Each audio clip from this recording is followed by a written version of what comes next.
Hi അസ്സലാമു അലൈക്കും. ഇന്നത്തെ വീഡിയോയിൽ നമ്മൾ കണ്ടത് മുണ്ടക്കൈ ദുരന്ത ബാധിതർക്ക് വേണ്ടിയിട്ട് കൽപ്പറ്റ ബൈപ്പാസിൽ ഒരുക്കിയ വീടുകളൊക്കെ കാണാൻ പോയ വിശേഷങ്ങളായിരുന്നു. ഞങ്ങൾ അവിടുന്ന് നേരെ മുട്ടിലേക്ക് പോയിട്ടുണ്ടെന്ന് പറഞ്ഞിട്ടുണ്ടായിരുന്നു. അപ്പോൾ അവിടെ മുസ്ലിം ലീഗിൻ്റെ നേതൃത്വത്തിൽ കുറേ വീടുകൾ എടുത്തു കൊടുത്തിട്ടുണ്ട്. അതും കൂടെ കാണാൻ വേണ്ടിയിട്ട് ഞങ്ങൾ പോയിട്ടുണ്ടായിരുന്നു കേട്ടോ. അപ്പോൾ അവിടുത്തെ വിശേഷങ്ങളാണ് ഇന്നത്തെ വീഡിയോയിലുള്ളത്. അവിടുത്തെ വീടുകളും കാണാൻ വേണ്ടിയിട്ട് ഒരുപാട് ആളുകൾ വന്നിട്ടുണ്ട്. പുറത്തുനിന്ന് നോക്കുമ്പോൾ നമ്മൾ വിചാരിക്കും ചെറിയ വീടാണെന്ന് കേട്ടോ. പക്ഷെ ഉള്ളിലേക്ക് കയറി നോക്കുമ്പോൾ നല്ല സൗകര്യങ്ങളുണ്ട്. 3 bedroom, sit out, hall, 2 kitchen, അങ്ങനെ എല്ലാ സൗകര്യങ്ങളും ഉണ്ട്. അതുപോലെ തന്നെ ഫർണിച്ചർ ഐറ്റംസും ഉണ്ട് കേട്ടോ.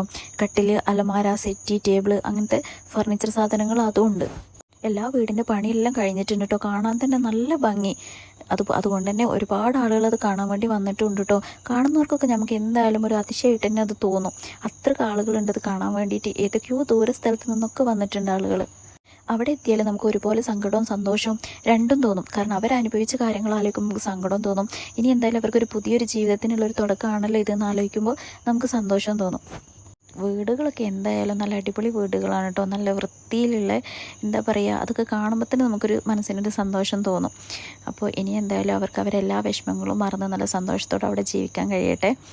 അപ്പോൾ ഇത്രയൊക്കെ തന്നെയുള്ളൂ ഇന്നത്തെ വിശേഷങ്ങളൊക്കെ. അപ്പോൾ വീഡിയോ ഇഷ്ടപ്പെട്ടാൽ എല്ലാവരും സപ്പോർട്ട് ചെയ്യുക.